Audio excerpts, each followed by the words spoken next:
think that when we hear the word burnout, we immediately think about feeling overwhelmed, feeling drained and tired, maybe experiencing self-doubt and generally feeling negative towards the source of the burnout. I'm sure this is something which nearly everyone watching this video has experienced at one time or another, particularly over the last few years. Maybe you were burned out on school or on work, or maybe you were burned out on a hobby. Today I want to talk about my experiences with burnout in Animal Crossing New Horizons, as well as taking a look at the community's experience with Animal Crossing burnout as a whole. But before we go any further, I should note how not all players burn out on ACNH, and if you haven't, then you are one of the lucky ones and I envy you. But this is something which I know many members of this community, myself included, have experienced and are experiencing.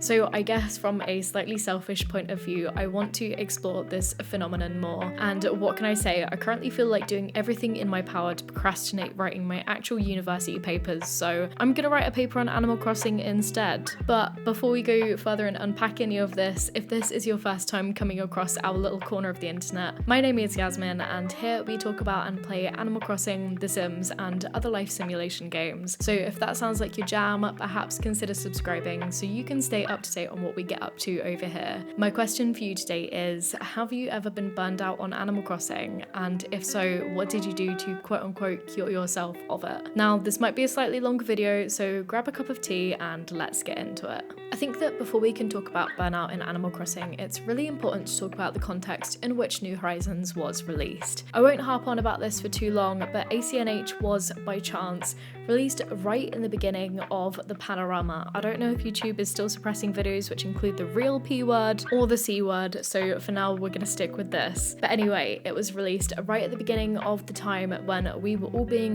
locked inside, so it really did create this perfect storm. I personally had already been counting down the days to when the game would be coming out anyway, but I was still at university and staying in halls during the first week when the game released. So playing Animal Crossing New Horizons for 10 hours a day definitely helped me get through that initial period, as I know it did for many other players. ACNH was taking over the world during the first few months after its release. Switches were sold out everywhere while people were trying to get their hands on the game, brands were using this game for promotion, players were selling their souls to summon Raymond, and everyone seemed to be posting videos of their 1,000-hour 5-star islands. So basically the world was playing a lot of Animal Crossing. After this boom, however, it wasn't long before signs of an imminent bust started to show. One of the earliest videos I could find on ACNH burnout came from Ryan FTW, which was titled How I'm Preventing New Horizons Burnout.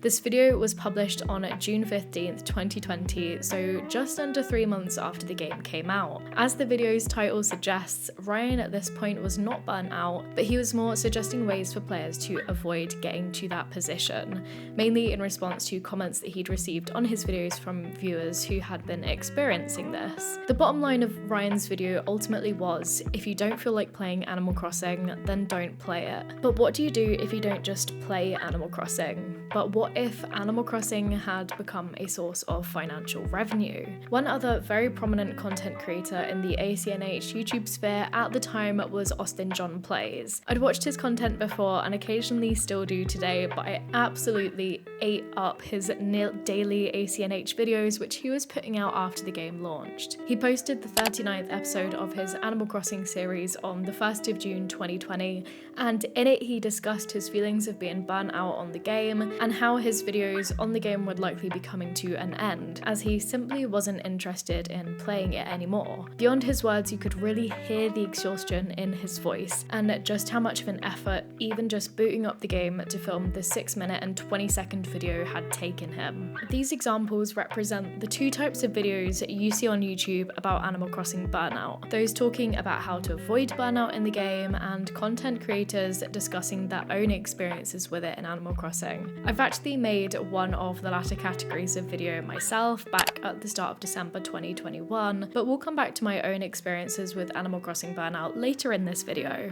Perhaps not surprisingly, now the most common videos you see on this topic of AC burnout when you search for it are all those relating to how to fight defeat or beat Burnout in ACNH. Now, with this being said, I do want to talk for a minute about how interesting it is to me that the game Animal Crossing and the word burnout can be in the same sentence. Animal Crossing generally has always been a game where you kick back and you just vibe with it. You fish, you catch bugs, you talk to your villagers, and you pay off your crippling debt. Burnout, on the other hand, as noted at the beginning of this video, encompasses feelings of overwhelm, self-doubt, a lack of motivation, procrastination, and general fatigue. So what is it about New Horizons in particular which has many players experiencing these feelings, which juxtapose the calm escapism which the game is meant to inspire? After watching nearly every video I could on this topic, players generally noted a few reasons why we may encounter Animal Crossing burnout. The first of those being that we played too much of the game at the start. This I know probably sounds very obvious, especially when considering the context in which many of us started playing the game back in the spring of 2020, but I think it's still a valid reason to consider. This was not exactly the game's fault. Again, it could probably be more down to the circumstances in which many of us started playing,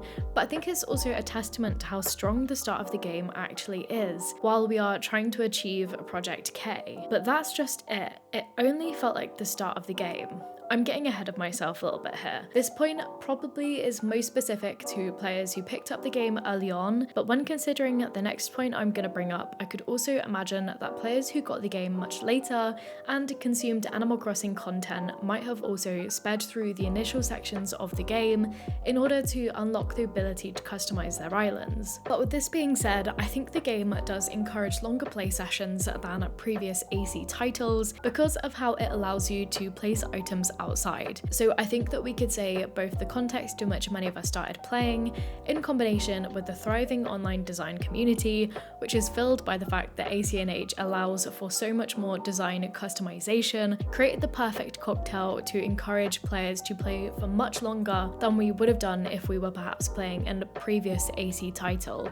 The second reason I found commonly occurring across many players in the community for why we were being burned out is due to getting the feelings of being overwhelmed and there being too much to do. This, I think, is particularly felt in relation to designing one's island, and within this, I think a lot of players experience pressure to make their islands quote-unquote perfect. This pressure encompasses feeling the need to do things quickly, so again, you can get to that point of trying to achieve that so-called perfection on your island, which may, for example, require grinding through the initial stages of the game to unlock terraforming, then grinding for bells to buy items, grinding for crafting materials, etc. Here, I should definitely note how during my research, I heard multiple players express how their burnout was in part due to their engagement with the AC online community, and constantly seeing builds posted by other players. In a video made by a creator called Nate the Great, he expressed how seeing the work of other players online made him feel like he was playing the game wrong in some way for not having an island which looks like other players. I have definitely felt not so much like I was maybe playing the game wrong, but definitely getting that feeling of being overwhelmed by the amount of inspiration which is out there. I think that within this, one could kind of argue that ACNH perhaps gives us too much freedom in customizing our islands. You can change pretty much anything at any time. I don't necessarily believe in this 100% myself. For those who are more creatively inclined, having too much choice and freedom is never a bad thing, I think. However, for players who aren't focused on making the most beautiful town and are more interested in playing ACNH as an island life simulator, this final point which we are just about to get to probably applies most to them. And that is getting burnt out from feeling like there's nothing to do. Once you've built your island, what is there to do then? Or alternatively, again, what if designing just isn't your favorite thing to do in the game? I mentioned earlier how the start section of the game felt really strong, and I stand by that, but again, it only felt like it was the start of the game. I think this initial section of ACNH, where every day you log on and you're given a new task which slowly contributes to the progression of your island, such as gathering materials to build the shop or building the campsite, set the game up really nicely. However, once you've completed Project K, the credits roll. I think Pretendo put it best when he said that this kind of symbolizes how the quote-unquote game portion of New New Horizons is over, because after this moment, you're rewarded with terraforming tools and island customization, and the game essentially gives you free rein to do whatever you want, if most of what you want to do is designing, that is. Because other than designing your island, what is there to do, really? Okay, you can complete your Critterpedia and the museum, you can buy all of the stalls on Half's Island, and then what? Complete Nook Miles achievements to get Nook Miles, which you probably already have coming out of your ears by now. All of this kind of leads us to an issue which I think many long-term fans of the Animal Crossing series are encountering, and that is the fact that New Leaf and I guess generally older AC games exist. This I don't think is an issue which is exclusive to the Animal Crossing series. I am a firm believer that a big problem with The Sims 4, for example, is again the fact that The Sims 3 exists. And I will note here that I've never personally played New Leaf because I didn't have a 3DS, but I did play Wild World and City Folk. Prior to when New Horizons came out though, I did watch a lot of content from people playing New Leaf, most notably a great series put out by Andrew Arcade, so I do feel fairly familiar with the mechanics of that game. While researching for this video, I heard multiple creators state that they got burned out on ACNH long before they got burnt out on New Leaf, and I found this really interesting because again, why is this? Well, for one, again, probably was contributed to by the context and time in which New Horizons was released and when many of us were playing the game a lot more than we maybe would have done when previous AC titles were released. So with this being said, let's take a look back at New Leaf. New Leaf firstly was released as a completed game. Yes, it did get the Welcome Amiibo update, but this came out years after the original base game was released. I feel like debating the pros and cons of the ACNH update structure is a discussion for a whole other video, but one issue which I feel is somewhat present in ACNH, which may have contributed to players getting burnt out on this game, is the fact that many update features just don't feel all that integrated into the game. Let's take a look at villager interactions, for example. Villagers have always felt very meh in New Horizons, but maybe we could have felt more connected to them if from the start of the game, and I know that this is a feature which players were asking for ages before it came out in the 2.0 update, is if we had the ability to invite islanders over to our houses, and if we, vice versa, could have been invited to their houses. But I think the biggest thing which has some ACNH players feeling burnt out is again the feeling like there's nothing to do. In New Leaf, the progression system was very subtle. There were many buildings to be unlocked and upgraded, but instead of how Half's Island is just upgraded where you literally just pay Lloyd every time and how you can get a new stall built every day, in New Leaf, buildings often required having a certain amount of time passed in your town, as well as having a minimum spending requirement limit being reached, for example. This meant that the evolution of your town happened much more gradually than it does in ACNH. The quote-unquote game portion was much longer. This is again something which I feel like could be talked about for a super long time. I feel like I need to play New Leaf myself soon so I can make a proper comparison, but for now, I'd like to move on to discuss my own experiences with ACNH Burnout. Going back to the start of this video, the main piece of advice which Ryan FTW as well as many other creators have suggested is to just take a break from Animal Crossing if you're burnt out. But again, what if the game is something which you've built a YouTube channel around, a community around, and a source of revenue around it, albeit a very small one? When I first started my channel, I actually originally intended it to be a student life, study tips, productivity tips kind of a channel. I still have my very first videos posted on this topic if you're interested in having a wee chuckle at them. However, one day I decided to buy a cheap capture card and to post an Animal Crossing video. And that initial video got way more views relative to my other videos at the time. So from that moment, I pretty much exclusively posted Animal Crossing videos. But I again never intended to be an exclusively Animal Crossing channel.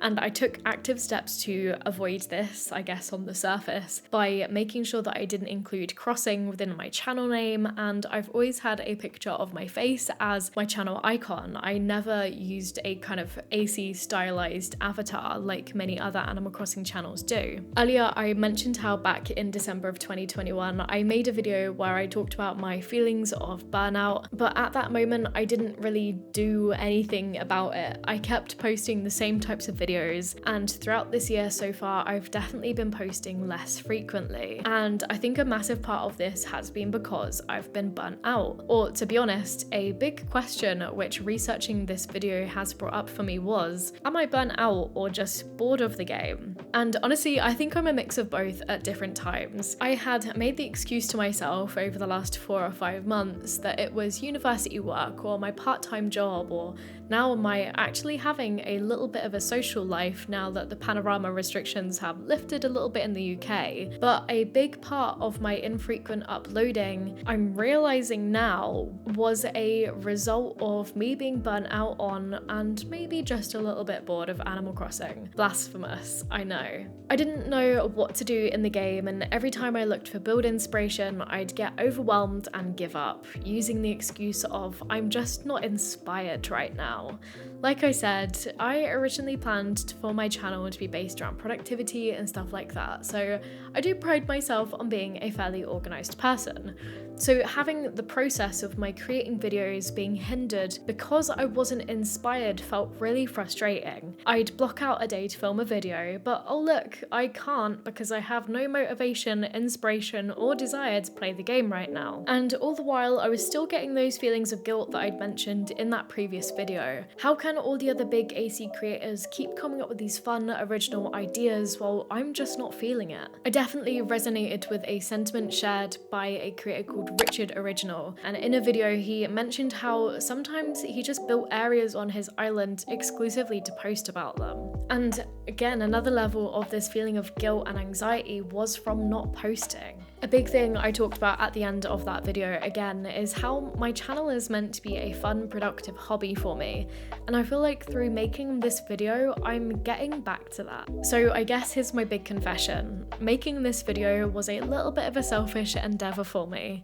I've been feeling burnt out on ACNH for a while now, but I'll admit, diving into this whole world headfirst and hearing the experiences and advice of other players has been very cathartic for me and may have cured my burnout ?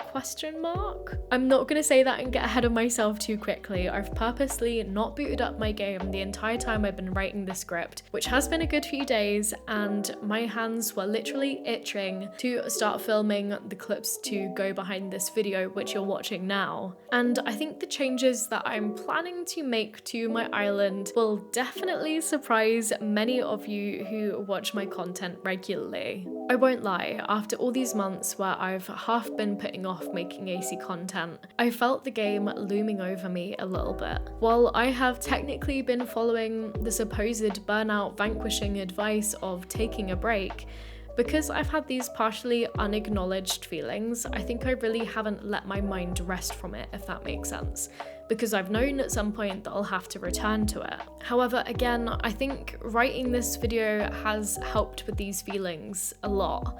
Actually acknowledging them, realizing what the source of all this resistance has been, I think has been really helpful. Now that we've almost reached the end of this video, I should definitely mention that I've been writing this video from my own background and my own personal experiences of New Horizons and the AC series as a whole. And this background has undoubtedly impacted my views of and experiences with Burnout. However, while researching for this video, I saw many comments from players saying that they hadn't burnt out on the game yet, which is great, and again, I envy you. So while I've tried to cover lots of bases in this video, I sadly did not have months to do an entire textual analysis of the entire internet for, players' experiences with Burnout. Obviously, when looking at something as individual and as personal as Burnout, there are many factors which should be taken into consideration, which may impact whether a player experiences it, such as when a player picked up the game, how often they play, whether they're engaged with the online community, etc. All of this is to say, if you got to this point in the video, firstly, thank you for listening to my online open forum therapy session apparently, but also please share your experiences with Burnout down below because I found it absolutely fascinating hearing what the community has to say about it so far. Overall, this video took a very different turn to how I initially expected it to turn out, and I'm really happy that it did. This is possibly the most I've ever researched for a video, and I've had an absolute blast doing it. it. But for now, I really actually need to get on to writing my university essay, so I should be wrapping it up here. Thank you so much for watching this video. If you have any thoughts, questions, or suggestions, please feel free to leave them down below because I'd love to hear from you. I hope you're having a good day, and I'll see you again soon.